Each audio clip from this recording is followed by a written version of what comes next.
Papo Reto. Olá, muito boa noite. No ar a primeira edição do programa Papo Reto aqui pela Rádio Fritura. Hoje, quarta-feira, dia 10 de janeiro de 2018. Para quem ainda não conhece, eu vou explicar um pouco o que é o Papo Reto. Papo Reto é um programa semanal que irá acontecer todas as quartas-feiras, trazendo na primeira meia hora os destaques da semana de maneira resumida para você se manter bem informado. E na hora e meia seguinte traremos convidados para conversarmos sobre assuntos que estão sendo discutidos na atualidade. Contando com a colaboração dos integrantes aqui, é claro, de Júlia Yandra. Oi, boa noite, tudo bem? Lara Brum. Olá! E também Marcos Monteiro. Boa noite, tudo bem? Tudo bem. E eu no comando aqui sempre, Júnior Videira, entendidos? Agora vamos conversar um pouco, bater um papo do que aconteceu na semana.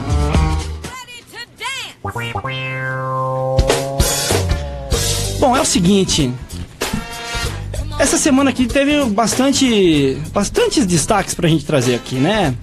Uma delas foi a tarifa do transporte público de Sorocaba, que teve um reajuste em janeiro aqui. Pra trocar uma ideia aqui, pra bater um papo sobre isso, eu vou chamar o Marcos Monteiro. Vamos lá. É o seguinte, essa semana, a partir do dia 17 de janeiro, a tarifa do transporte coletivo de Sorocaba terá um reajuste. Antes era R$ 4,10, agora será R$ 4,20. Mudará também a tarifa dos estudantes, que era de R$ 1,55, agora foi para R$ 2,00, e o Vale Transporte, que é em R$ 5,25. Gerou uma certa indignação pelas redes sociais, pois com a qualidade do transporte e o custo maior, e ainda eles, no ano passado, teve a precarização do transporte, ainda que eles diminuíram os horários das linhas de ônibus em Sorocaba. E aí aumentaram o valor. Com essa precarização, fica um pouco complicado para a população que tanto precisa.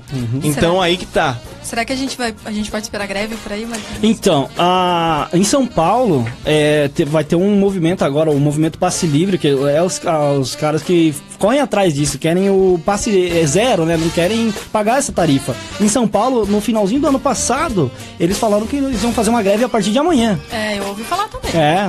Olha, gente... Será que em Sorocaba vai ter uma grevinha? Não vai ter. Em Sorocaba, um movimento? Em Sorocaba eu acredito que não.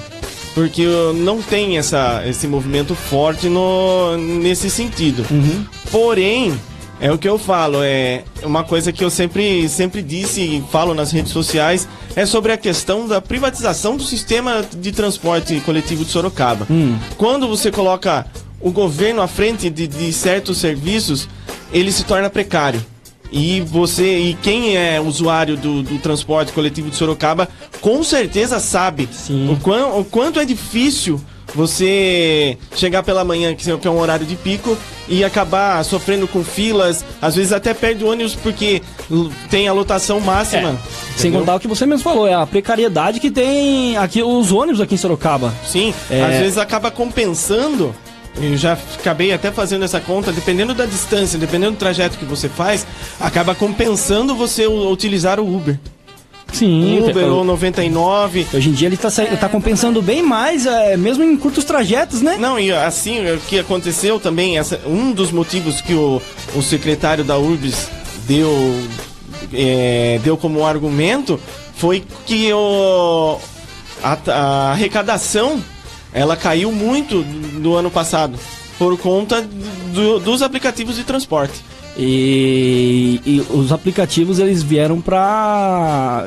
eu não sei, cara, eu gosto muito. E eles vieram pra meio que tirar a galera do ônibus aqui, eles não estão satisfeitos pra andar com os aplicativos aí, né? Dependendo do trajeto ele ainda acaba saindo um pouco mais caro. Mas compensa pelo conforto. Compensa pelo conforto e outra. Compensa pelo tempo que você vai ganhar. Se você é uma pessoa que entra a trabalhar às 7 horas da manhã, dependendo do trajeto que ela faz, se ela for de ônibus, ela tem que acordar às 5 para ela pegar o ônibus 5h30, 15 para 6 da manhã, para poder chegar em cima do horário. Sim. Já nos aplicativos, no Uber mesmo, dependendo do horário, dependendo do tempo, em meia hora, você pode acordar até 6 horas da manhã, 6h15, que você vai chegar no horário, no seu, né, onde que você está pessoas que precisando. pegam um ônibus pagam esse valor alto, né? E ainda andam em pé, no aperto, né? Sim, sem contar muito isso. complicado E isso. sem contar as mulheres que ainda correm Sofrem. risco de sofrer abusos. Que temos né? casos já Temos que vários aconteceu casos já. aqui em Sorocaba. Sim. Sim. Vamos pra próxima? Vamos lá. Olha, é o seguinte, em julho, desde julho do ano passado, foram confirmados aí 11 casos de febre amarela no Brasil. 8 em São Paulo, 1 no Rio de Janeiro, 1 em Minas Gerais e 1 no Distrito Federal. E temos caso aqui na região de Sorocaba. E para conversar um pouco, bater esse papo com a gente, eu vou chamar a Júlia Yandra. Tudo bem, Júlia? Tudo, então. Na região aqui tá um pouco complicado, viu? Jarinu confirmou morte de moradora por febre amarela, viu? E a Secretaria da Saúde de Jarinu confirmou a morte da moradora de 54 anos, viu? Por febre amarela. A mulher do bairro Soares, da zona rural, havia sido internada no pronto atendimento com fortes dores no corpo. No dia 30 de dezembro, viu? Final do ano. Abigail Pereira dos Santos foi transferida ao Hospital São Vicente em Jundiaí, no estado grave, e acabou não resistindo e faleceu dia 31. Sim, e agora a dose que antes era usada em apenas uma pessoa, ela vai ser fracionada para 4 pessoas. E também moradores de 75 cidades de São Paulo, Rio de Janeiro e Bahia, eles vão receber essa vacina fracionada. Vai ajudar pra caramba, vai economizar, eu acho, pro Estado. Né? Se mantiver a eficácia, a mesma eficácia do que a total, eu não vejo problema nenhum. Aqui em Sorocaba já teve também, mudando um pouco de assunto, já teve, em 2 bairros já teve um mutirão para vacina, que foi o bairro do Aparecidinha e Brigadeiro Tobias. Quanto à questão da eficácia, que tem que verificar se vai mesmo prevenida da febre amarela. E espero que todos tenham acesso a essa vacina, porque realmente... Segundo o governo, sim, né? Eles darão para toda a população. Eu espero, porque se faz necessário, ainda mais numa época como essa, porque ela é transmitida pelo mosquito Aedes aegypti, que é o mesmo que é o causador da dengue, né? Então é uma época que tem bastante. Então é necessário que se previna para que não haja mais mortes, né? Sim, segundo ainda a Secretaria da Saúde, a Abigail ela se recusou a tomar vacina e disse ainda no hospital que havia encontrado um macaco morto no sítio onde que ela morava, viu? Ela teve esse caso aí e foi bem complicado. Sim, e bastante. Onde vai haver essas vacinas? Onde que vai ocorrer, Vai Juliana? sim, vai nas unidades básicas de saúde, no Novo Trieste, Campo Largo, Vila Primavera e nos ambulatórios lá em Jundiaí. E o importante também é ficar ligadinho com os horários. Na Nova Trieste, os horários são de segunda a sexta-feira, das 8 às 11 e das 13 às 16. No Campo Largo, de quarta e quinta-feira, das 13 às 16. Na Vila Primavera, terça e quinta, das 9 às 11h30, das 13 às 15h30. E nos ambulatórios, de segunda a sexta, das 8 às 11 e das 13 às 16. Então, para você aí que mora perto, né, tem que ficar ligadinho com os horários aí, viu? É muito bom e importante tomar essa vacina. Sim, isso aí. Vamos para a próxima? Um dos casos que fez Sorocaba novamente aí ser pauta nacional, levou a gente aí às alturas de novo, de uma forma negativa. Vamos falar aí sobre a tal Farra dos Pontos, que foi noticiada esse final de semana pelo Fantástico na Rede Globo. E para conversar com a gente, eu vou chamar a Lara Brum. Tudo bem, Lara? Tudo bem, Videira. Então essa notícia foi bem importante, né? Até passou no Fantástico, que nós tivemos aqui em Sorocaba o esquema da Farra do Ponto, né? No conjunto hospitalar, onde eles registravam a entrada, deixavam o hospital e só voltavam no fim do expediente para marcar a saída, né? Então, gente, que vergonha, Sorocaba de novo. De novo, né? E outra, tem aquela coisa, né? O médico faz o juramento, né? Quando ele vai se formar. E ele fazer um papelão desse, sendo que se você chegar no hospital, sempre vai ter fila. Sempre tem pessoas precisando do atendimento e ele simplesmente Ele deixa o local de trabalho onde ele assumiu a sua responsabilidade. Parece que ele vive num mundo paralelo que ele não tá vendo o que tá ocorrendo em volta dele. Pra ele se importa, é aquela coisa, é o famoso egoísmo, e isso tem em todas as áreas de todos os sentidos do mundo. Infelizmente, nós vivemos num mundo assim, muito egoísta. Mas ele só vê ele vê a cifra dele ali, que ele vai retirar no final do mês, e para ele pouco importa se tem uma criança precisando de ajuda, se tem uma mulher sofrendo de dor. Pra ele pouco importa. E olha, eu vi a notícia que ele recebia, o plantão dele é R$ 7.918,97 e trabalhava 20 horas por dia. Assim fica fácil. O salário... 20 horas por semana. Por semana, por dia é difícil, né? O salário era de 20.927,29 por mês. Olha aí. É que eram vários, né? Eu acho que sim. O que recebia menos era a média de R$ 4.900. Eu acho que é a média, então. Então a polícia, ela tá investigando esse caso, né? E eles correm o risco de perder o CRM, além de ter que devolver o dinheiro que eles... Mas é o mínimo, né? Com certeza. É o mínimo que pode ser feito, né? E de última hora, que acho que foi noticiado ontem, que ele pediu exoneração do cargo dele. Exoneração do cargo, né? Pediu. É o que ele podia fazer, né? Ele, sei lá, E agora ele vai ter que... Mas vai o ficar processo continua, né? O processo continua. E outra, esse não vai ser só... Vai ser só mais um caso aí que vai acontecer, e vai acontecer bastante, eu acho. E outra, infelizmente. se você pegar a fundo, se fizer uma investigação a fundo em todos os setores públicos, com certeza vai achar bastante, com certeza vai encontrar bastante coisa. Não, tem as pessoas que são honestas e que fazem o trabalho direito. O que se destaca são as maçãs podres, né? Mas e outra, o grande problema do serviço público ter essa questão da estabilidade, né? De você nunca poder, de você ser demitido somente em casos extremos. Sim. Ele gera precariedade no atendimento e precariedade no serviço prestado, e ainda acaba dando margem para esse tipo de conduta, infelizmente, e quem sofre geralmente é a população. Infelizmente. Mais alguma coisa, Lara? Não, acho que era isso mesmo. Bom, é o seguinte. Bom, hoje a gente vai ter um convidado. Sim, muito claro. bacana, a Érica Monteiro Nunes Bastida. Ela é especialista em educação e saúde mental com ênfase em TEA, que é o transtorno de espectro autista. É isso mesmo, né, Marquinho? Isso mesmo. Bom, e é o seguinte, para ajudar a gente a conversar com ela, bater aquele papo, nós pedimos a ajuda do ouvinte.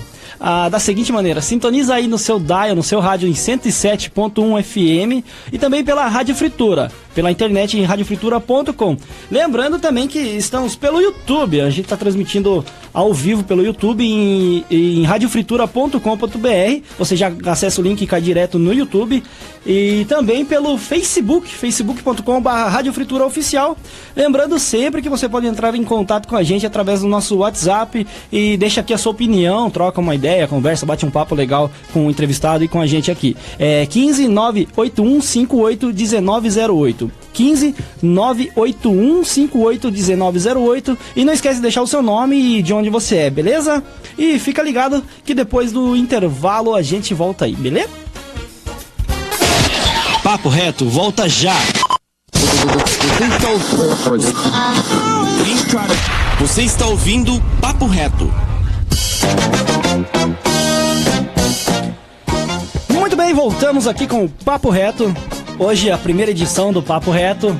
Vamos trazer uma pessoa muito bacana, muito legal. Érica Monteiro Nunes Bastida. Ela que é pós-graduada em saúde mental com ênfase em TEA. Ela também tem pós-graduação em deficiência mental. Pós-graduação também em gestão educacional e docência no ensino superior. Ela é professora da rede municipal de ensino, docente do curso de pós-graduação em educação especial com ênfase em TEA, que é o transtorno do espectro autista. Também é vice-presidente da ASPANS, Associação dos Professores da Rede Municipal de Sorocaba. Mãe da Ana Júlia, de 9 anos, que se encontra dentro do espectro autista, e do Luiz Augusto, que é o neurotípico, ou seja, ele não apresenta o autismo. E é esposa do Ricardo. Ministra também palestras para pais e profissionais. Ela é autora, gente, tem uma coisa bem bacana que eu já vou falar, vai ter um sorteio desse livro que eu vou falar aqui agora. Eu vou mostrar na câmera aqui pra vocês, pra quem tá acompanhando. Mostra aí. Mostrou? Pegou? Acho que não tá pegando. Bom, deixa eu falar aqui, ela é autora do livro Princesa Juju, uma princesa um pouco diferente, que relata a história da própria filha que tem autismo e a sua superação diária. Daqui a pouco eu passo o seu contato para eles. Érica, tudo bem? Tudo bem, e você, Júnior? Muito bem. É o seguinte, já vou deixar você bem claro que o programa é o primeiro e vai ter muitas gafes aqui, tá? Bom, vou começar com a primeira pergunta aqui. Eu quero saber, eu acho que o pessoal de casa também, o que é o autismo pra gente começar essa conversa aqui, esse bate-papo, Érica? Vamos lá, então. O TEA, transtorno do espectro autista, é um transtorno, ou seja, um grupo de desordens que afetam principalmente as questões da comunicação, do comportamento, né, e das questões sociais, né? Então, os pilares maiores são a comunicação, a socialização e o comportamento. Ele tem dificuldade na comunicação verbal e não verbal, é isso? Sim, não necessariamente só na questão verbal e não verbal. Muitas vezes é até difícil o diagnóstico do autismo nas crianças, né? Porque a gente fala muito do diagnóstico precoce das crianças, das crianças verbais, né? Porque elas apresentam algumas características e quando a fala acontece, tem alguns fatores que são necessários à observação. Uma delas é a ecolalia. Ecolalia? Isso, a ecolalia são as repetições das palavras e não necessariamente são palavras com fundamentação, né, com um propósito. Então, muitas vezes nós vemos slogans de uma propaganda, por exemplo, e essa criança repete diversas vezes, né, por uma questão de conforto sensorial e etc. Mas daí fica muito mais difícil, porque as famílias já têm uma certa dificuldade, porque não é todo mundo, né, que tem uma formação, nem pedagógica e nem na área da saúde. Então, aí é um implicador, porque ela fala, então ela não tem autismo, né? E a ecolalia, ela não apresenta uma funcionalidade de comunicação, muitas vezes, né? Porque repetir palavras é a mesma coisa que uma criança que é copista na sala de aula. Ela consegue copiar, mas isso não quer dizer que ela leia e que ela escreva. Né? Entendi. E o que levou você a fazer, além da sua filha, que ela tem essa condição, o que levou? Foi por causa dela ou você já estudava isso antes? Então, na universidade, quando eu entrei fazer pedagogia, o meu foco já era as deficiências, mas isso por gosto, por entender que eu trabalharia com esse público. E hoje é inevitável os professores atuarem com uma criança com deficiência. Não tem como você fazer essa seleção e nem é o correto, mas ao mesmo tempo também é inevitável. Na sua trajetória de vida enquanto professor, né, na sua trajetória profissional, provavelmente você vai ter um aluno com deficiência. E geralmente os professores não têm essa condição de conseguir educar todo mundo ao mesmo tempo ali, né? Sim. Mas a minha especialização só aconteceu mesmo pós-diagnóstico da Ana Júlia e alguns anos depois, né? Porque nós tivemos alguns problemas que sucederam ao diagnóstico. Então não tive tempo para pensar nessas questões de formação. Mas elas aconteceram no decorrer da vida da Ana Júlia também. Bom, quer fazer uma pergunta, Marquinhos? Sim, claro. Eu ia fazer aqui, eu vi você mexendo aí, pode ir? Não, é assim, que nem você falou da dificuldade de você ter o diagnóstico, né, do espectro autismo. No seu caso, como que isso aconteceu? De que maneira isso ocorreu?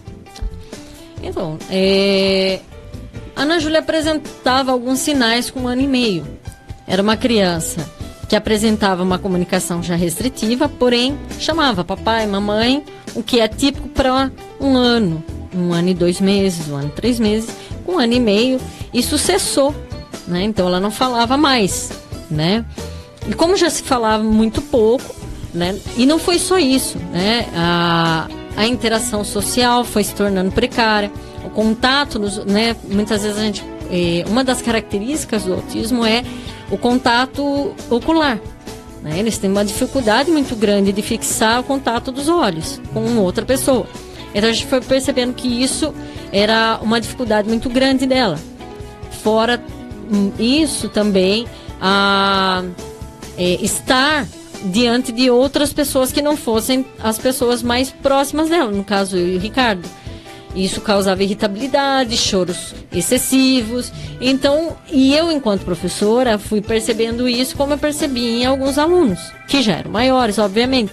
Então, nós procuramos a ajuda de um neuropediatra, que imediatamente fez o diagnóstico, que não ocorre, né? Geralmente, os diagnósticos ocorrem ou pelo neuropediatra ou pelo psiquiatra infantil, mas eles demandam tempo. Mas uma pessoa assim, que não tem tanto conhecimento, é difícil conseguir analisar, tentar diagnosticar o próprio filho ali na casa, né? Isso é... Uma pessoa sem formação, assim, é muito difícil. Eu acho que deve ter até pessoas que crescem sem saber o que a criança tem. Sim, isso é extremamente difícil. Primeiro porque é o que eu falei, quando tem a comunicação associada é muito mais difícil ainda. Porém, quando se percebe mudanças radicais no comportamento, estou falando radicais porque elas acontecem mesmo, não são coisas sutis, não são questões sutis. Mas quando elas ocorrem, muitas famílias, mesmo não tendo conhecimento, procuram ajuda médica, né? O que acontece muitas vezes? Né? Por que nós temos aqui, eu estou falando em termos de Brasil, um diagnóstico tardio? Porque muitas vezes emperra a situação lá no pediatra, com medo de fazer encaminhamentos, tentando... Por parte do profissional, você fala? Do profissional. Eita. Mas tu acha que falta estudo, Érica? Então, na área da saúde e na área da educação, com certeza. Só que assim, eu digo como professora, se eu vejo que algo não vai bem no meu aluno, eu vou fazer algum tipo de indicação para essa família. Agora, se a família vai até um médico, né, e esse médico fala, olha, não, vamos esperar mais um pouco. Né, é aquela questão do brasileiro de vamos aguardar, vamos aguardar, vamos aguardar. Tem questões, principalmente no caso do autismo, que não dá para esperar. Porque nós temos aí as fases do desenvolvimento infantil. E isso é um implicador. Né? Nós temos as fases iniciais. Quando a gente observa isso e o diagnóstico é dado precocemente, as chances, porque não tem cura, gente, mas as chances dessa criança ter uma qualidade de vida melhor, né, é muito grande. Agora, quando as coisas se tornam ainda mais tardias, muito mais morosas, né, as questões vão só se prolongando e as características vão aumentando. E aí, dependendo de casos, nós temos casos muito sérios de violência, né, entre as próprias famílias. Se não houver intervenção, então o caso do paciente ele pode piorar. Vai de caso para caso. Obviamente que é o que eu falo, nós temos aqui no Brasil ainda diagnósticos acontecendo por volta dos 9, 10 anos. Mas muito tarde. Muito tarde. Sendo que são casos que é o que eu já enfatizei, são casos que se tivessem sido levantados precocemente, as chances dessa criança ter uma vida muito mais próxima de uma vida típica seriam muito maiores, né? Aonde que muitas vezes acontecem esses pré-diagnósticos? Na vida escolar. Né? Quando a criança está na pré-escola, ou quando a criança já está no ensino fundamental 1, e às vezes até mesmo no ensino fundamental 2 médio. Né? Então são casos sutis, porque nós temos também os graus de autismo, né? O grau leve, moderado e grave. Os graves são os casos clássicos, como nós podemos dizer, né? Que são os casos certamente com associação de deficiência intelectual. Então, o grande problema hoje no Brasil é o diagnóstico precoce. E daí nós temos um outro grande problema, que também envolve a questão do diagnóstico precoce, é de que muitos pais recorrem a isso e agora vem se dando laudos, né, fazendo diagnósticos, assim, à torta direita, como se todo mundo tivesse. Então tem pessoas dizendo hoje assim, eu sou Asperger. E, né, antes, dentro do DSM-4, que é o Código Internacional de Doenças Mentais, se falava síndrome de Asperger, que hoje é o autismo leve. Então, muita gente fala, eu sou Asperger, como se assim, eu sou branco, eu sou negro, entendeu? Eu tenho cabelo enrolado. E nós temos que ter essa preocupação, por quê? Porque realmente nós precisamos pensar em quem realmente precisa de tratamento, né? Nós temos, então, muitas confusões com relação ao que é o autismo, né? Nós temos várias características aí que nós podemos denominar que podem ajudar nesse sentido. A gente consegue, tipo, não sei, você consegue confundir a pessoa com essa deficiência com alguma outra doença? Tipo, eu não sei o que tem, eu acho que é isso. Quais são só as características, né? Não, tipo, porque pode, não sei se tem alguma coisa, doenças parecidas com o autismo, assim. Então, não é que são confusões, na verdade, assim, como são várias as características, e nós não podemos, assim, generalizar, dizer que todas as pessoas dentro do espectro autista têm as mesmas características, então há aí uma questão de associações. Então há muitos pacientes com autismo que ao mesmo tempo têm hiperatividade, como tem a síndrome de Down, como tem outros transtornos, transtorno positivo desafiador, que é o TOD, né? Como seria isso aí? Eles são pessoas crianças geralmente, que desafiam adultos, que não conseguem seguir regras, né? E que precisam de um atendimento específico, que muitas vezes as pessoas confundem com a falta de educação, simplesmente. Não é só isso, ele é um transtorno que precisa de um atendimento específico, de um tratamento médico e psíquico. Uma aceitação por parte da família, eu acho que precisa também, né? Sim. E aí é um outro grande enfrentamento, porque nós muitas vezes, enquanto professores, claro que nós não fazemos um diagnóstico, nós não colocamos nem a nomenclatura. Falou, olha, o seu filho está dentro do espectro autista. Geralmente a escola faz um encaminhamento, né? Dentro da rede municipal é o encaminhamento para o programa Escola Saudável, né? Onde vai para o pediatra, e é aquilo que eu falei, às vezes emperra para ali, né? Ou se não, faz o encaminhamento médico para o especialista, no caso o neuropediatra e o psiquiatra infantil.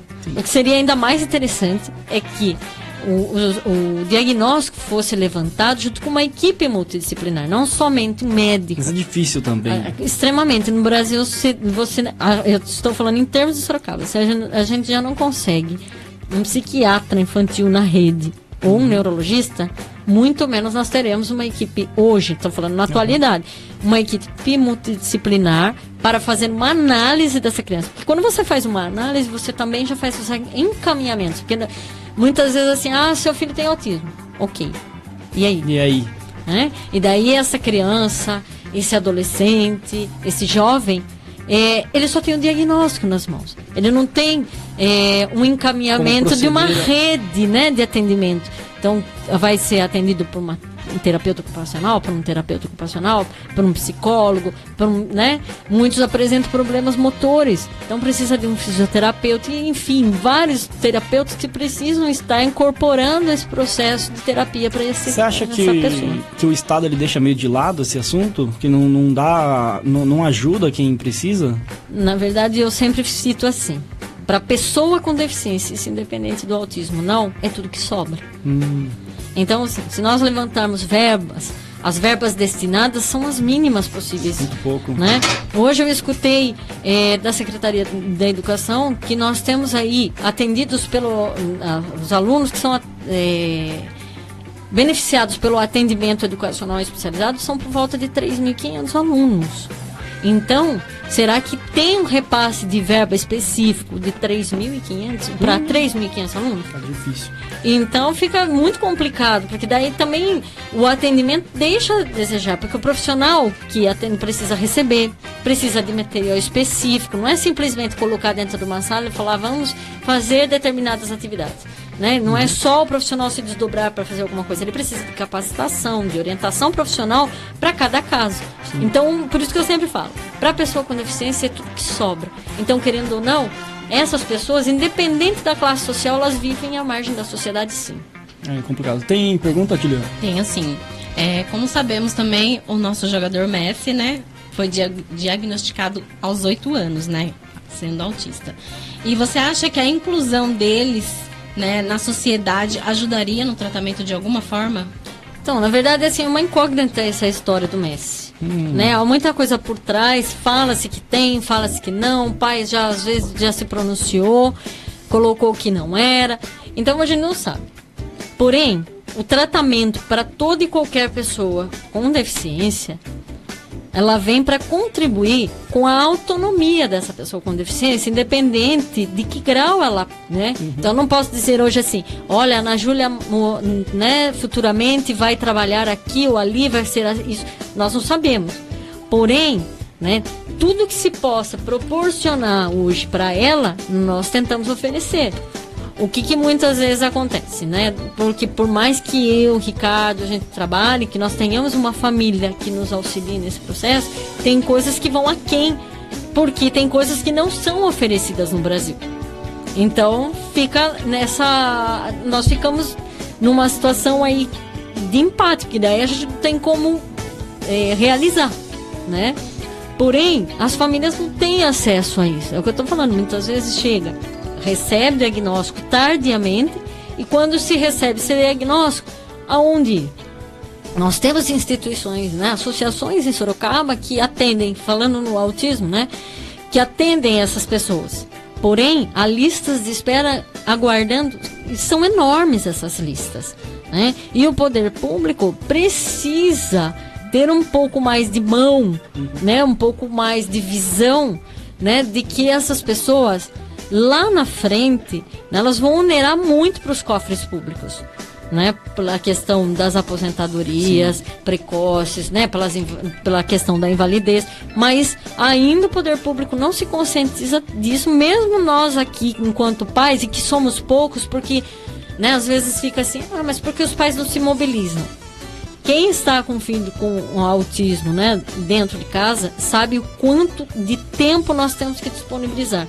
Então, e aí também depende de cada caso. Tem pais que não conseguem levar seus filhos para ambientes sociáveis, onde, né, nós realizamos audiências públicas, eventos, etc. Então, a gente não consegue nem cobrar desses pais. Então, são um grupo muito pequeno que, às vezes, o poder público quer aquela na manifestação em massa, que as pessoas façam protestos. E isso, muitas vezes, principalmente para esse grupo, não ocorre. Eu queria... Pode falar. Não, eu queria saber do preconceito, Érica, se existe ainda o preconceito, como que a escola lida com isso, né? Sim. Acontece. Eu vou colocar aqui duas situações, sabe? Acontece e não acontece. Eu acho que assim, o autismo é um assunto novo, se nós observarmos. Mesmo tendo sido, né, levantado aí em 1946, mais ou menos. Porém, para o Brasil ainda é muito novo. Então as pessoas, quando observam comportamentos fora do que se classifica como padrões, né, as pessoas intitulam essas crianças, esses adultos como mal educados, etc. Por outro lado, eu vou dizer o que acontece com a minha família. Né? Hoje mesmo. O legal é que a gente trouxe uma pessoa aqui que ela tem a experiência própria em casa, né? Ela fala com bastante propriedade. Então, e daí hoje mesmo, a Ana Júlia precisava passar por um ortopedista, eu a levei. E ela, no momento, ela observou que tinha várias revistas e ela tem uma fascinação pelas revistas. E ela saiu correndo para pegá-las. Né? E eu simplesmente me desculpei com as pessoas que estavam ali, porque elas levaram um susto, né? Algo repentino, né? E muito ligeiro, porque a Ana Júlia tem essa habilidade de ser muito rápida, né? Então, mas eu sempre faço isso, de informar as pessoas, olha, vocês me desculpem, ela tem autismo, não entende que, né, não pode agir dessa forma, a gente vem trabalhando. Então, quando você faz essa explanação para as pessoas, que às vezes não tem essas pessoas na família, você pode receber inúmeras reações. Mas eu posso confessar para vocês que a maioria das reações são de entendimento e até muitas vezes de querer nos questionar, querer saber um pouco mais o que é. É porque é um assunto que, querendo ou não é tão abordado assim na mídia. A gente não ouve tanto assim.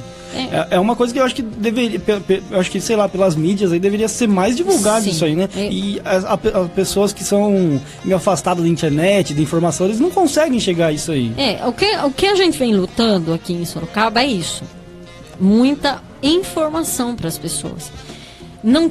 nós não queremos descer goela abaixo as pessoas isso. Mas quando as pessoas compreendem isso, o impacto é menor. Então, como aconteceu hoje, né? Eu falei, desculpa, tal. Aí uma moça falou, olha, eu tenho síndrome de Asperger. E daí eu já percebi pelas algumas características que realmente, né, ela apresentava. E daí falou, olha, então você já sabe. Ela falou, quando nós ficamos empolgados, nós nem percebemos que nós fazemos pelo impulso.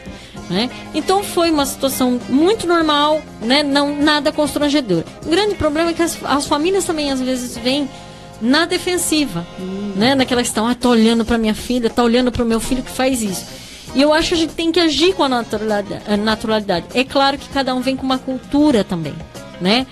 Nós tivemos que aprender em casa, né? E com as nossas famílias, de que nós temos que agir naturalmente e que muitas vezes as situações ocorrem e que de uma forma ou outra nós vamos ter que nos desdobrar para resolver essas situações, né? Já foram situações hilárias, várias, verdade, entendeu? E situações que você falava, e agora? O que eu faço? Né? Mas que a gente vai levando no dia a dia. Claro que tem hora que você sai um pouco mais irritado, tá? Mas falar para vocês que nós vivemos situações de, nossa, totalmente preconceito, de nos indignar, não. Até mesmo ir... Já foi mais, já. Já, mas assim, ir para situações onde envolve público. Então, supermercados, né? Hoje há uma lei municipal que nós temos... os nossos filhos têm direito à prioridade, né? Eu ainda acho que você postou no Facebook ainda alguma coisa parecida, não foi? Foi uma lei que foi o Dr. Hélio Brasileiro, né? Que a pedido meu, né? Mas ele que explanou para a Câmara Municipal, que foi aprovado, né? Para que se tivesse o símbolo do autismo em todas as placas de atendimento preferencial, né? E isso nos auxilia muito, porque uma criança que está numa situação ali de hipersensibilidade sensorial, ou seja, aquele barulho está incomodando demais, ou até mesmo o movimento das pessoas incomoda muito, é claro que você não vai se atender. E aí há uma confusão entre as famílias, porque elas acham que elas vão ser atendidas de imediato. Não, esse atendimento é prioritário para gestantes, pessoas com criança de colo, deficientes, idosos. Então, claro, mas o atendimento ainda vai ser mais rápido do que você tivesse num caixa comum, por exemplo. Então, e a gente tem que saber lidar. Muitas vezes as mães, porque coitadinho. Não são coitados. Não pode ter. São pessoas que você também vai ter que ensinar. Olha, não pode fazer isso. Então, hoje nós conseguimos, por exemplo, que a Ana Júlia participa de uma festa de 4 horas. Algo que era extremamente impossível. Então, mas é um trabalho de exercício da família e da pessoa dentro do transtorno espectro. Dá então, trabalho, mas tem que todo mundo querer dentro desse meio familiar. Se um não quiser, fica um pouco mais difícil. Fica complicado. Pergunta, Marquinhos. Sim, em relação à questão educacional. Vamos lá. Como que é a parte de aprendizado dela na escola? Se ela tem alguma parte diferenciada das outras crianças, o que é essa diferenciação para que ela consiga desenvolver a parte do aprendizado? Vamos lá. Primeiro, nós temos que pensar em 2 coisas dentro do aspecto escolar. A questão da socialização, né? Porque não adianta nada falar em inclusão de uma criança que está isolada das demais. Segundo, temos que pensar na adequação curricular dessa criança. Não é modificar o que ela vai aprender, porém é adequar a melhor forma com que ela aprende. Então, por exemplo, hoje, dentro do PDI, né, que é o Plano de Desenvolvimento Individual, que foi feito para ela, né, nos anos de 2015, 2016 e 2017, né, dentro desse Plano de Desenvolvimento Individual, nós decidimos que o melhor método a ser trabalhado com ela era o método TIT, que é um método que foi desenvolvido na Califórnia, com um movimento de pais, entendeu? Que trabalha a questão da comunicação e a questão do aprendizado, né? Então não é simplesmente lápis, caderno, como convencional, né? São atividades com figuras, que é algo que faz com que a Ana Júlia, no caso, tenha maior interesse. Né? Então a gente são atividades específicas para ela, isso, né? Um dia posso até convidar alguém para falar um pouco mais sobre isso para vocês, que eu acho que é interessante. Bacana, muito interessante. Né? E que, assim, trabalha a associação de figuras com as palavras, os números, com as quantidades. Então, tem essas associações. Então, isso é a adequação curricular. Então, o que nós percebemos? Eu fui professora da Ana Júlia nesse ano, de 2017. Você pegou ela na escola? Sim, né, com a classe toda e mais ela. Então, nós fizemos essa adequação curricular e que nós percebemos que... Porque muitas vezes o discurso é, esse não aprende. Aprende. Só que muitas vezes não é da mesma forma convencional como todos. Né? E é isso que... professores, né, educadores, funcionários, as pessoas que trabalham com a educação precisam compreender. A adequação curricular precisa se criar um material estruturado. Né? Ela apresenta hipotonia, né, nas mãos, que é uma flacidez maior. Então, uma dificuldade para segurar o lápis da maneira correta. Então, não adianta para um aluno com deficiência você fazer isso sabendo que ele não utiliza. Então, precisa ter essa sensibilidade para que nós não, nesse caminho, nesse percurso, as coisas, claro que acontecem da forma errada às vezes, e daí a gente tem como reavaliar e retomar da onde a gente parou. Agora, quando a gente faz a coisa errada e continua persistindo no erro, daí fica difícil. Sim. Então, nós vimos que houve uma compreensão dela. Nós fizemos um quadro de rotina, porque eles são muito movidos à questão da rotina. Então, ela precisava entender que no dia tal ia ter... Na primeira aula, educação física, logo após informática, depois nós teríamos aí as atividades de sala de aula, depois é o recreio, depois é o banheiro, escovação. Então, tudo isso com fotos da própria Ana Júlia executando. Né? E ela mesma tirava essa foto, colocava no acabou, né, que é uma caixa que ficava embaixo, para dizer, olha, estou indo fazer isso, depois essa atividade acabou e vamos para a próxima etapa. Então, tudo isso foi planejado de forma que ela pudesse compreender por que ela fazia parte daquela sala de aula, qual era o papel da educação para ela ali. Né? Teve coisas positivas, teve coisas negativas, tem coisas que são mais difíceis de ser avaliadas pela questão dela não ser verbal, né? Da comunicação dela ser diferente. Né? Porém, nós percebemos que ela conseguiu se concentrar melhor na sala de aula, ela conseguiu entender melhor qual era a função dela enquanto aluna em sala de aula. Isso é bacana pra caramba. Bom, a gente vai entrar para um intervalo comercial agora, daqui a pouco a gente volta. Lembrando que se você quiser mandar áudio aqui pra gente, é muito fácil. Manda aí no 15 981 58 1908 e deixa aí seu nome, o bairro e faça a sua pergunta. Lembrando também, Lara, você tá com o livro aí? Isso aqui que nós vamos sortear o livro da Érica. Deixa eu colocar na câmera aqui pra vocês verem. Isso aí.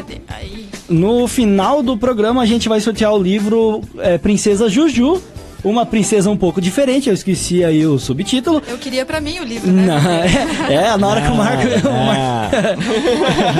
Bom, é muito fácil, deixa o seu nome aí, faz a sua pergunta que você já vai estar concorrendo ao livro. É muito legal esse livro, você trouxe uma vez aqui já no programa. Trouxe uma vez aqui, sim. Bem ilustrado. É bem legal. Se você quiser concorrer, manda aí a sua pergunta no WhatsApp, vou repetir, 981581908. Eu vou tocar uma música aqui, comercialzinha, e a gente volta daqui a pouco. Papo Reto, volta já! Você está ouvindo Papo Reto. Muito bem, voltamos aqui com o Papo Reto, agora relaxados. Bom, já vou deixar bem informado a você que entre em contato no nosso WhatsApp 981581908. Você deixa o seu nome e o bairro que você está falando pra gente identificar de onde você está falando e deixa a sua pergunta aí pra gente. Opiniões e perguntas são bem-vindas aqui pra gente. Lembrando que hoje estamos com Érica Monteiro Nunes Bastida. É isso mesmo, né, Érica? Isso mesmo. Bastida, nada de Batista.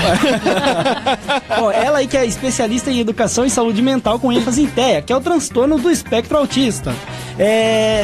Temos muitas pessoas aqui nas lives, né? Temos. Nas milhares de lives. Milhares de lives, né? Ô, Lara, você consegue ver alguma galerinha aí? Consigo ver. O Thiago tá mandando um beijo pra gente. A Elaine tá falando que ficou quase um ano pra conseguir marcar um neuro pro filho dela com autismo. Infelizmente, né, no Brasil, a gente sabe como são as coisas. A Luciana tá mandando um beijo, falando que tu é muito guerreira, Érica. O Aguinaldo tá mandando parabéns pro programa. Ele mandou um áudio, daqui a pouco eu toco o áudio dele aqui. Aguinaldo Campos da Parada do Alto. Exatamente. A Kátia, ela tá falando que tá amando o programa. Que legal. Um beijo, Kátia. A Vânia também tá mandando parabéns pra ti, Érica. Parabéns ao programa. Obrigado. Legal. Marcos Daniel junto com a gente, a Ferro junto com a gente, tem a galerinha aqui do WhatsApp. Lembrando para essa galera que tá assistindo a gente, no final do programa vai ter o sorteio aí do livro Princesa Juju, uma princesa um pouco diferente, que a autora é a própria que está aqui, né, a Érica Monteiro Nunes Bastida. É, isso mesmo. Ela trouxe esse livro pra gente sortear aqui pros ouvintes. E aproveitar essa audiência aí. Vamos aí, galera, façam as suas perguntas. Bom, e deixa eu fazer a minha agora, né? Ô, Érica, a gente conversou aqui no intervalo. Queria saber, tem uma estatística pro espectro autista? Então, nos Estados Unidos, que eu acredito hoje que seja o centro de maior estudo, né, voltado para o autismo, há uma variável, mas assim, o que a gente coloca aí é de 1 para 31 para 38 nascidos vivos e depois em idade escolar. Né? Então o que a gente percebe é que há alguns anos atrás era 1 para 10 mil, era 1 para 1000, era 1 para 100. E hoje nós já estamos em 1 para 38, número 31. elevado. Então, eu acho que agora tá isso, tipo, o menor número agora, porque eu acho que a informação chegou mais também, né? Sim, pras pessoas. As pessoas acham que é só, nossa, uma epidemia, que nem a febre amarela, que nem a dengue. É que você fala assim, não sei o que tá acontecendo, tá passando, não sei, né? Mas não, é que a informação acho que foi chegando e a pessoa foi se informando e conseguiu ter o diagnóstico. Tem várias questões aí. Uma delas é assim, o que vem ocasionando as questões do autismo, né? Então, se fala de fatores ambientais, né? Pessoas que moram muito próximas a ambientes poluidores, agrotóxicos, etc, etc, etc. E também tem essa questão da informação. Porque o que acontecia lá nos nossos antepassados, né? Vamos dizer, lá nos nossos bisavós, tal. Uma pessoa que apresentasse um comportamento diferente dos padrões da sociedade na época eram ditos como loucos. E para onde eles iam? Para os sanatórios. Então, hoje, né, através dos estudos, nós percebemos que muitas pessoas que eram pacientes desses sanatórios provavelmente eram pessoas que estavam dentro do transtorno do espectro autista, que naquela época nem se cogitava muitas vezes em falar o que era autismo, né? Então, hoje, com a informação, mesmo aqui no Brasil, ainda a passos largos e lentos, né, as pessoas vêm procurando maiores informações. Então, esse índice tende a se suprimir. Então, o que acontece? É 1 para 31, o que era antes 1 para 100, mas não é uma epidemia que a gente fala, contagiou, viu? Olha, eu tenho autismo, você vai ter também, porque você está perto de mim.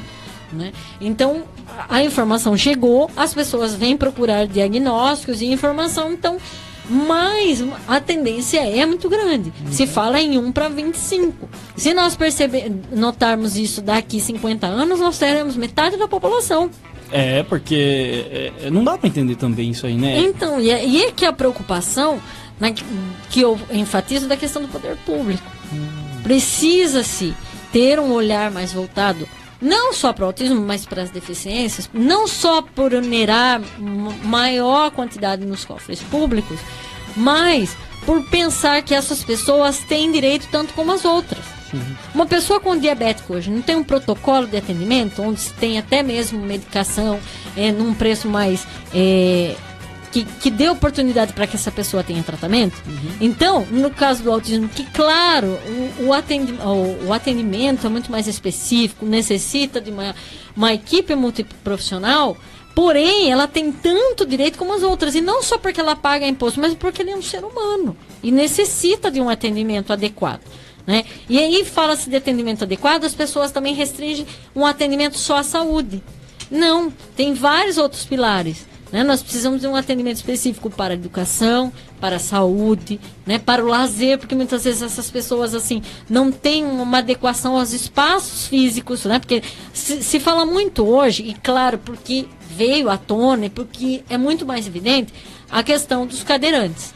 Né? Então se tem adequações, e que eu acho isso formidável, tem que acontecer. O país porém, foi se adaptando, né? Foi colocando rampa. E ainda há um déficit. Sim, com né? Há muitos espaços, principalmente públicos, que ainda não fornecem, né, esse tipo de acessibilidade para as pessoas. Porém, no caso do autismo, por exemplo, um adolescente, uma criança, um adulto, sei lá, que queira ir para o cinema. Você simplesmente tem que pensar nas questões da imagem, nas questões do som, em tudo isso. Sim, Já acontece. Aqui em Sorocaba nós já tivemos várias sessões adaptadas às pessoas com autismo. Mas isso precisa aumentar, isso precisa ser ampliado, não só aqui em Sorocaba, mas no Brasil como um todo. Né? E não é um filme ou dois filmes, né? Nós legal precisamos ter uma sessão própria para pessoa que tem o autismo, né? E na verdade, eu acho que não precisa só ter uma sessão adaptada. Eu acho que a gente pode inserir essas pessoas dentro do... Senão nós fazemos segregação, nós fazemos exclusão. Sim. Então ela só vai assistir ao cinema quando tiver uma sessão adaptada. Mas, porém, precisa ter aquele volume extraordinário de alto para todas as pessoas. É que até Temos que pensar É pra gente incomoda, na realidade, então, né? É nós temos que complicado. pensar em todas as outras pessoas, né? Quando a gente fala em inclusão, a gente não pensa só na pessoa com deficiência, a gente tem que pensar no todo, né? Em todas as pessoas que fazem parte de tudo isso. O som, né? O som muito alto, as vibrações, né? Desse som também, né? Porque as pessoas pensam que é só a questão do volume, não é? As questões voltadas para a luz, isso, para o brilho das imagens, né, para o tamanho dessas imagens. Né? Eu escutei de um cadeirante, um grande amigo meu, Leandro Portela, que ele fala assim, olha, fizeram acessibilidade para a questão do cinema, por exemplo. Só que nos colocam principalmente na primeira fileira, e daí, enquanto cadeirante, eu tenho que ficar assim, ó. Ele falou, e daí eu não vejo nada. Nem sai com dor na costa. Porque ele é um rapaz que tem, né, ele é tetraplégico, então nem ele consegue fazer essa movimentação de tentar abaixar e ficar de uma forma mais adequada. Sem condições. Então, quando a gente fala em acessibilidade e inclusão, nós temos que pensar em todas as pessoas, típicas ou não. Né? Pessoas que apresentam deficiência ou não, porque às vezes inclui todas no mesmo espaço. Nós não pensamos ali, né? nos idosos, nós não pensamos nas crianças, fazemos os bancos todos na mesma altura, né? Ontem até achei legal, porque eu fui ao cinema e vi que eram umas almofadas para que as crianças pudessem enxergar. Então já é uma forma, mas não é só isso, nós temos que pensar no todo, estudar, pensar isso nas escolas, isso em todos os ambientes, né? Mas isso requer tempo, requer dinheiro e nem sempre, não só o poder público, mas o poder privado também não está preocupado. E principalmente disposição para fazer, né? Porque realmente, na realidade, as pessoas elas não veem com bons olhos ou com interesse algo que seja para pessoas, como vamos dizer assim, para minorias, vamos dizer mas desse jeito. É o lance da informação que não chegou. Não tem como eles cuidarem dessa parte, sendo que não está chegando informação, eles não sabem o problema, onde está o problema. Eles não sabem o que acontece, o que ocorre dentro da cabeça de uma pessoa, né? Mas sabe, Júnior, muitas vezes até com a informação, falando do poder público, falta vontade política. Muita. Né? É o que eu falei. Enquanto, né, as famílias não gritarem, né, não se colocarem diante da situação e, né, serem as vozes ou porta-vozes dessas pessoas, as coisas ficam mais difíceis. E aí, eu não estou culpabilizando famílias, porque o que eu estou falando, cada uma tem a sua cultura e também tem o seu sistema de viver, porque nem todas as pessoas no espectro do autismo são fáceis de lidar, por inúmeras situações, por essas hipersensibilidades sensoriais. Mas assim, o poder público, ela sempre tem que ter uma movimentação. A gente percebe hoje, né, no nosso cenário político, que só quando há uma manifestação popular muito grande é que as coisas acontecem. Agora, quantas mães e pais de pessoas com transtorno do espectro autismo nós temos?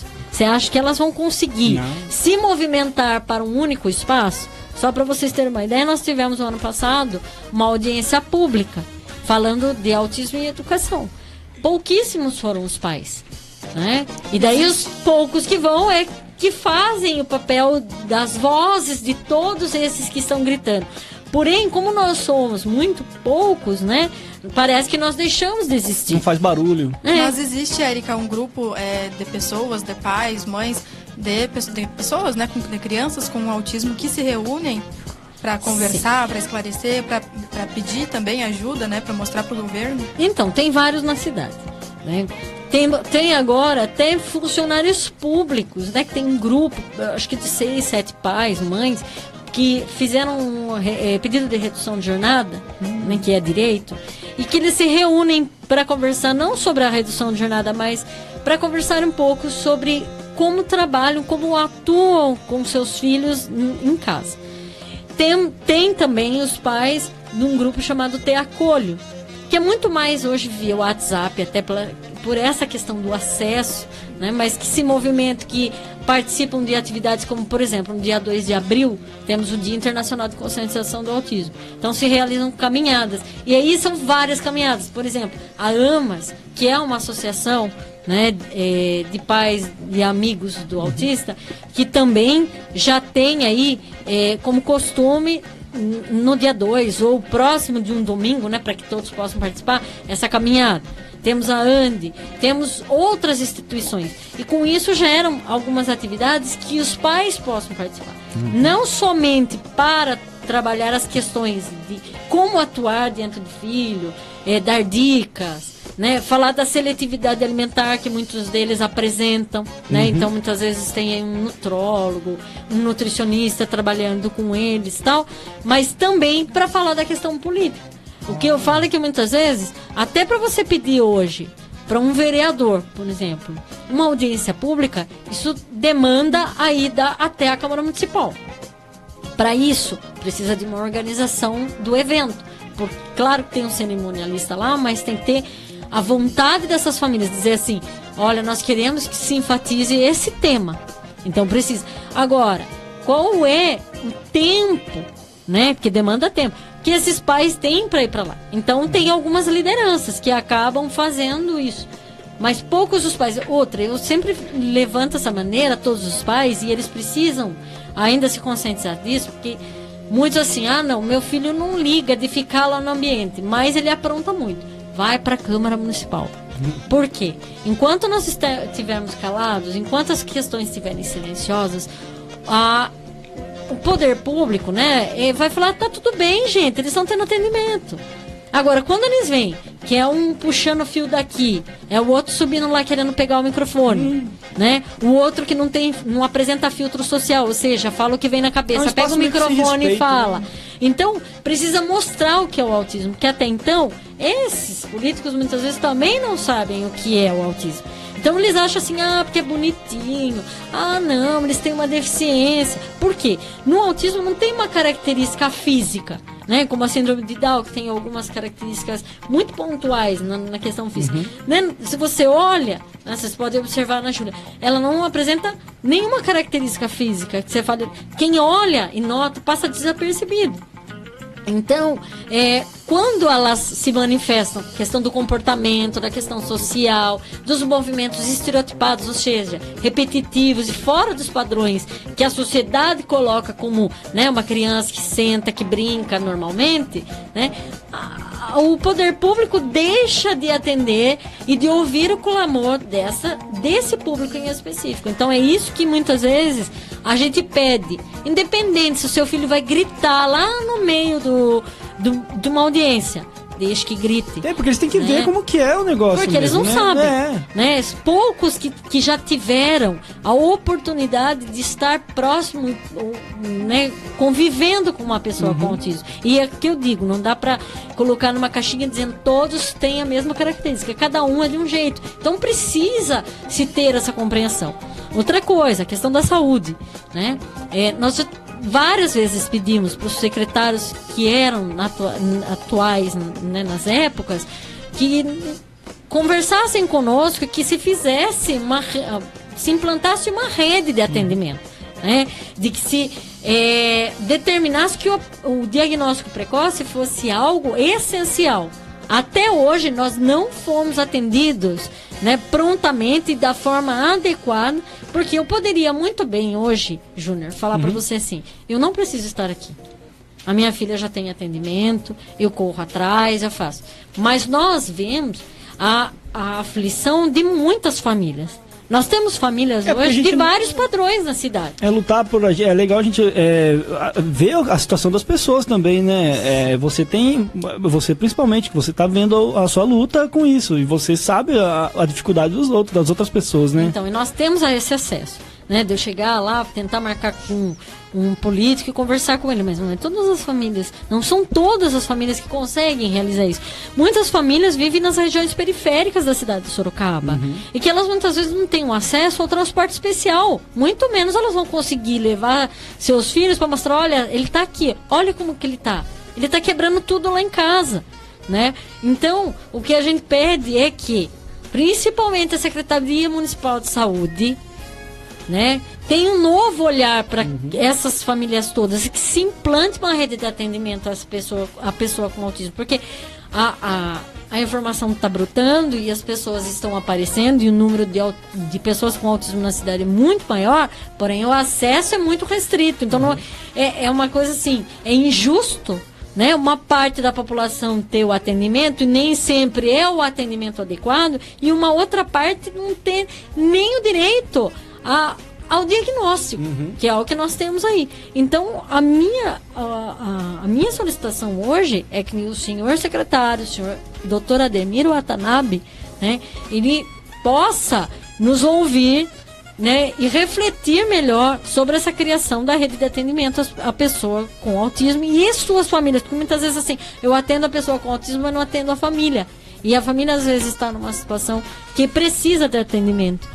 Nós temos aí um cenário onde uma boa parte dos pais, tô falando homens, eles, ao ter o diagnóstico, eles abandonam suas famílias, porque eles não dão conta emocionalmente, né, por uma questão do machismo ainda, de que meu filho tem que ser perfeito, jogador de futebol, ou a minha filha tinha que ser isso, tinha que ser aquilo, e eles abandonam. Então o barco ainda fica mais furado, porque é a mãe que vai ter que correr atrás de tudo isso, e é uma mãe que muitas vezes não dirige, não tem condições, não tem acesso a, né, nem o atendimento básico, que é a saúde, né? Então, muito menos a um atendimento específico com terapeutas. Então, é isso que eu peço hoje para a Secretaria de Saúde. Para a Secretaria da Educação, principalmente, eu peço que nós pensemos melhor na questão da inclusão. Legal. Né? Vamos pro comercial agora e a gente volta daqui a pouquinho com... Acho que tem ouvinte, né, Julia? Tem sim. Daqui a pouco a gente volta com perguntas do ouvinte. E se você quiser mandar também é fácil. Vamos pro último bloco agora. Deixa eu pegar o WhatsApp aqui. 981581908. Isso aí, deixa o seu nome. Pegou. Deixa o seu nome, o bairro e manda a sua questão aqui. Daqui a pouco a gente vai tocar o áudio do Aguinaldo chegando do intervalo e perguntas de ouvinte no WhatsApp, né? Isso. Daqui a pouco a gente volta. Papo Reto volta já. Você está ouvindo Papo Reto. Muito bem, voltamos aqui com o Papo Reto, a primeira edição do Papo Reto nessa quarta-feira, dia 10 de janeiro de 2018. Bom, você quer participar conosco aqui? É muito fácil, muito simples. Entra em contato no nosso WhatsApp 981581908. Manda a sua opinião, a sua questão aqui pra gente. E temos uma galera aí, né, Julia? Temos sim, o André, né? André, de Minas Gerais, fala parabéns pelo programa, né? O Carlinhos falou, a Érica desde muito tempo vem lutando por essa causa, sempre vejo no Facebook, é cunhada de uma amiga minha. Parabéns pela luta, viu, Érica? Isso aí, Carlinhos, obrigada. E a Kátia, do Jardim São Marcos, eu gostaria de saber o graus de autismo. Os graus, né? Os graus. Eu posso deixar a dela daqui a pouco, porque o Aguinaldo aqui, se eu não tocar o áudio dele tocando aqui, ele vai ficar bravo. Vou tocar aqui. Salve, salve, galera. Salve, salve aí a turma. Uma ótima noite a vocês aí. Aqui é o Aguinaldo, do Pará do Alto. Então, doutora, eu queria perguntar, assim, saber... Eu tenho um vizinho meu que ele tem um filho, e se eu estava conversando com ele, ele estava falando muito do filho dele. Que o filho dele, quando ele chama a atenção do filho dele, fala que não pode fazer, o filho dele começa a bater a cabeça na parede, começa a gritar, começa a chorar. E o filho dele é muito interativo. Nossa, ele vai pra lá, vem pra cá, não para, mano. E ele tava falando comigo. O vizinho meu falou que o filho dele não para. Aí você chama a atenção, ele falou que ele chama a atenção do filho dele, o filho dele começa a gritar, chorar e bater a cabeça na parede. Será que isso seria sintomas de autismo, alguma coisa? Porque ele fala que não é normal isso, ele arrasta as coisas e não para, moleque. Será que isso seria sintoma de autismo?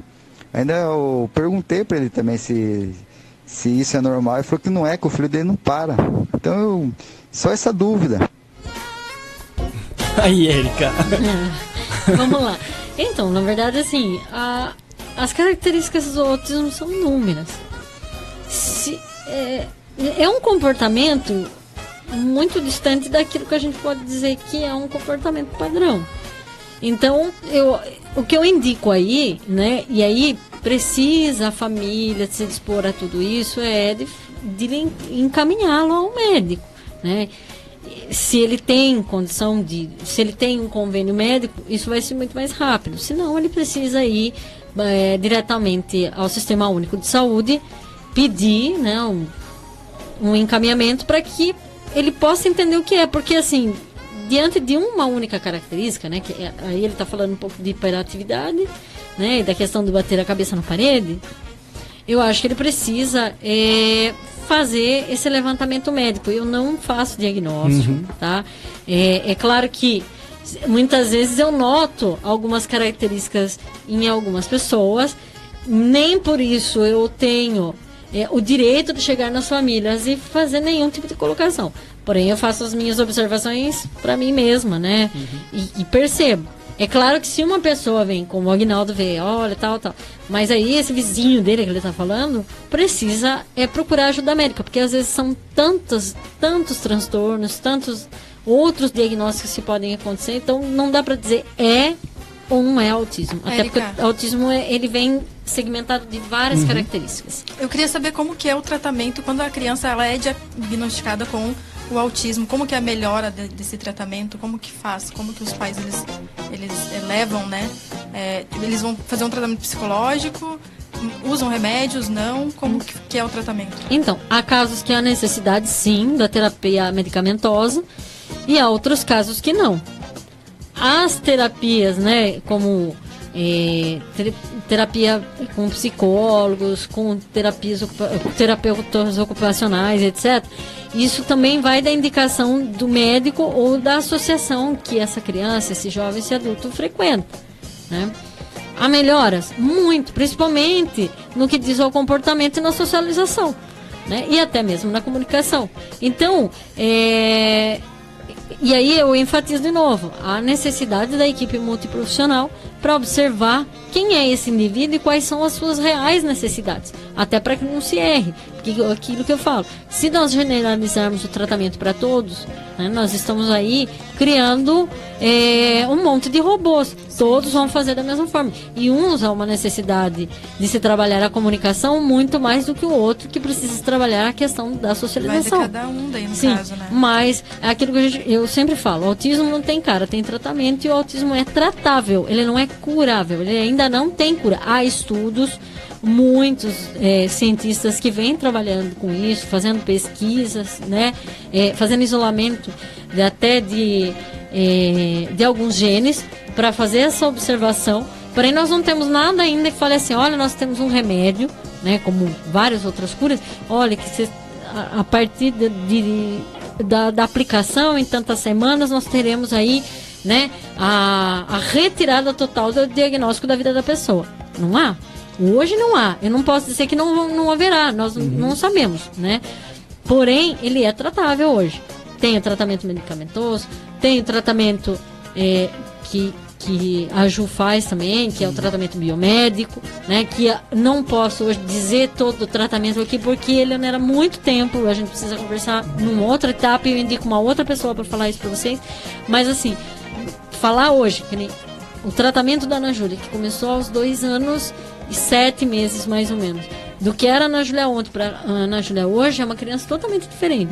Ainda com várias dificuldades, mas com várias habilidades assim, que estão sendo trabalhadas e que vem melhorando, né? O tratamento é preciso, né? Uma criança mais sociável, uma criança que não se comunica verbalmente, mas é uma criança que consegue se comunicar de outras formas, né? É uma criança que consegue se socializar e que alguns comportamentos a gente já conseguiu melhorar. Alguns outros ainda a gente vem trabalhando. Erika, qual que é a importância do fonoaudiólogo para a criança? A importância do trabalho que ele faz, o que ele faz? Para trabalhar a questão da comunicação. E aí o que eu coloco principalmente para os pais, porque os pais acham que indo para o fonoaudiólogo todas as crianças sairão falando. A minha filha não fala.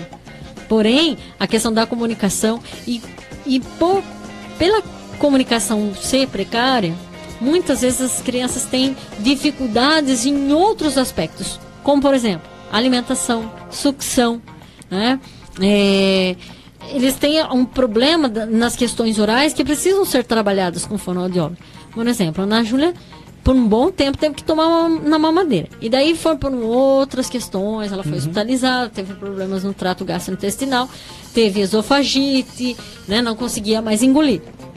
Então, todo esse trabalho foi feito para que ela pudesse se alimentar. E são questões de ordem fisiológica. Então, a gente também tem que pensar nisso também. Né? As famílias ficam preocupadas assim. Ele precisa falar, ele precisa estudar, ele precisa isso. Mas tem outras questões que são muito mais enfáticas na questão da saúde, que também precisam ser apropriadas para essa criança. Então, engolir, né? Saber engolir, saber fazer.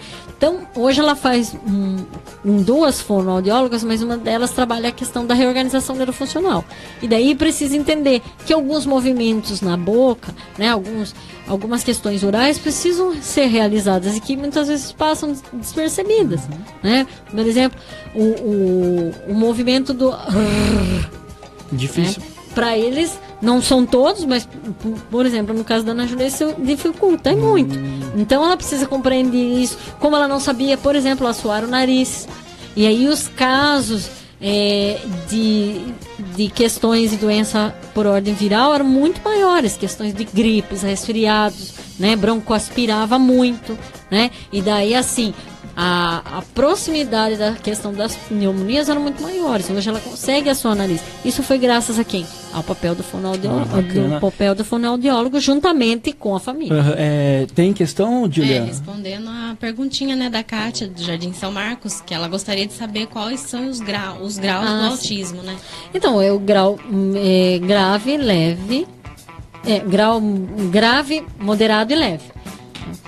O que acontece? Porque as pessoas acham assim, é leve, é imperceptível. Não, porque muitas vezes daí envolve a questão do comportamento, da irritabilidade, né, que nem nós temos que tolerar os tempos, né? Por mais que isso nos dificulte, mas a gente consegue, eles não conseguem. A questão do filtro social, muitas vezes falam, muitas vezes o que vem, né, não tem aquela coisa, melhor não falar isso, né, gente, deixa quieto. Eles pegam e falam, né? A questão do moderado, né? Daí tem questões aí mais... E o grave, que é o caso da pessoa com autismo, que é o clássico, né? Que são questões mais deficitárias, mais graves e muito mais perceptíveis. Bacana. São 3 graus. Então, agora tem bastante gente chegando aí, né, na internet. Nós temos Lara. aqui o Maquete, Érica, que tá falando que é muito teu fã e que tá assistindo, tá mandando um beijo pra ti. Ô, Maquete, abraço, viu? Vamos fazer a última pergunta. Tem uma última pergunta aí? Da nossa querida Elaine, lá de Recife. Legal. Ela gostaria de saber como é feito o diagnóstico do autista e a partir de que idade conseguimos identificar o distúrbio. Ela respondeu isso no começo, né? Sim. E assim, hoje cada vez mais cedo, tá? Há dados que já se falam que consegue fazer o diagnóstico a partir de 6 meses, com pequenas características. Mas que eu ainda pontuo que eu acho que isso é muito problemático. Eu acho que a gente tem que tomar muito cuidado, porque senão, o que eu falei, daqui a pouco nós estamos fazendo um diagnóstico e vou falar, você tem. Então a gente tem que ser algo específico, muito minucioso, muito bem trabalhado, para que a gente não erre. E claro que mesmo assim pode-se correr o risco de errar um diagnóstico e daí reverter toda essa situação. Tá? Agora é a hora de finalizar, já está acabando. Eu já quero agradecer a Érica. Obrigado, Érica, por disponibilizar o seu tempo para vir bater esse papo com a gente. E é isso, daqui a pouco a gente vai fazer o sorteio na página do Facebook da Rádio Fritura. Fica ligadinho aí na página do Isso, Facebook. a gente vai soltar o sorteado lá acessa aí facebook.com/Rádio Fritura Oficial. Aí, antes de qualquer coisa, eu só queria falar do... Sim, ela tem um evento agora que ela vai fazer. O PDI, Plano de Desenvolvimento Individual da Construção à Execução. Queria que você falasse um pouquinho sobre esse evento, quando vai ser... Tá. Para deixar o povo... No dia 24 de fevereiro, né, no auditório do Instituto Clave de Sol, no centro da cidade, na rua Brigadeiro Tobias.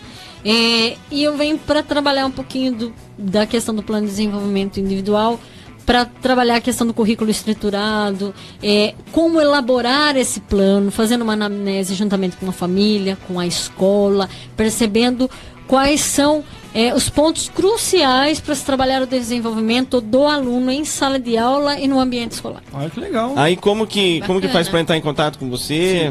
Passa os seus contatos aí para as pessoas poderem Tem um e-mail localizar também que vocês podem entrar em contato, porque na verdade quem está organizando isso é a pedagoga Andréa Cleto. Tá? Então tem aí o e-mail dela, que é andrea.educacalespecial@hotmail.com, ou até mesmo no WhatsApp dela, que é o 997299049. Legal. Tem o seu e-mail também. Também, pode... eri_nunes@yahoo.com.br. Isso. Para mais informações sobre a questão, sobre o tema, que é legal bater um papo com você. Sim, e também pode me procurar lá na página do Facebook, Érica Bastida. Isso aí. Obrigado, Érica. Eu que agradeço a oportunidade. Daqui a pouco a gente volta. Papo Reto volta já. Você está ouvindo Papo Reto. Tá no verão? Então tá na boa. Rádio Fritura.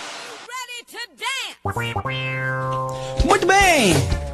Voltamos aqui com o Papo Reto agora para nos despedirmos. Voltamos. Pois é, tava muito bom o programa de hoje, hein? Tava, e a galera tava em peso aí na live. Então, como foi dividida em várias pessoas a live compartilhada, tinha um pouco em cada uma, né? Sim. cada uma. Muito bacana. Até falar pro ouvinte aí, né? Se tiver alguma sugestão no programa, Sim. será muito bem-vindo. Sim. Manda aí no nosso WhatsApp aí, ó, 981581908, Isso aí. ou nas nossas redes sociais, Tem né? aí a Rádio Fritura na internet, acessa aí facebook.com/Rádio Fritura Oficial. Você entra em contato com a gente pelo Facebook. Lembrando sempre que estamos com as nossas lives pelo YouTube, que você acessa radiofritura.com.br, já cai direto na live do Facebook. E também do Facebook não, do YouTube. Do YouTube. Facebook sempre estamos lá também, tá bom? Lembrando Queremos que- agradecer também aos ouvintes que estiveram Isso, conosco. deu essa Muito força obrigada, aí hein? para a estreia aí do primeiro programa, primeira edição do Papo Reto aqui pela Rádio Fritura, 107.1. Pessoas, garotos e garotas. E aí, senhor Doug, o que você achou? Eu não vou falar nada, porque senão se eu falar que foi muito legal, vocês vão ficar muito metidos a Falar que foi chato vai ficar muito Só que triste. for chato, vocês vão chorar. Sim, Principalmente a Lara que chora por Chora. qualquer coisa Eu sou mais trouxa. chorona, né? Chora por qualquer Então coisa. sou assim, emocionada. vocês fizeram mais que a obrigação. Muito bem, obrigado. isso. Tá bom. Maravilha. Lembrando É isso aí, daí mesmo. Lembrando que agora nos bastidores vamos realizar o A sorteio gente vai do fazer o livro. sorteio Isso, do deixa eu dar uma livro olhada aqui. Princesa Juju. Princesa Juju, que Esse é o livro. Sim, esse é o livro. Princesa Juju, uma princesa um pouco diferente, que é a Érica Monteiro Nunes Bastida, que estava aqui com a gente agora de pouco. Ela é a autora do livro. A Lara vai fazer o sorteio e vai disponibilizar ele na página do Facebook da Rádio Fiquem Fritura. ligados. É isso, gente. Maravilha, Temos é isso um aí. programa? Temos um programa. Temos o programa. Obrigado, então, A e... Inteira mandou bem, né? Eu achei que ele ia ser um bosta, mano. Olha, não decai o nível do nosso programa, Doug. Deixa eu... Eu tô dando a minha opinião, você não quer uma opinião? Então. Gostou, então? Eu achei que você ia ser um bosta no ar, eu achei que você ia gaguejar, eu achei que você mandou muito bem, viu? Pô, Parabéns, Muito líder. bem. Uma salva de palmas. obrigado. Lógico que se não fosse pelos três, você jamais... Não, nunca conseguiria sozinho. Exatamente. É isso, gente. Obrigado. Quarta-feira que vem nós voltamos com um novo convidado e a gente vai divulgando nas redes sociais da rádio e de cada um aqui, cada integrante do programa, tá bom? Maravilha. Beijão. Até. Falou e tchau. Tchau. Você ouviu pela Rádio Fritura Papo Reto.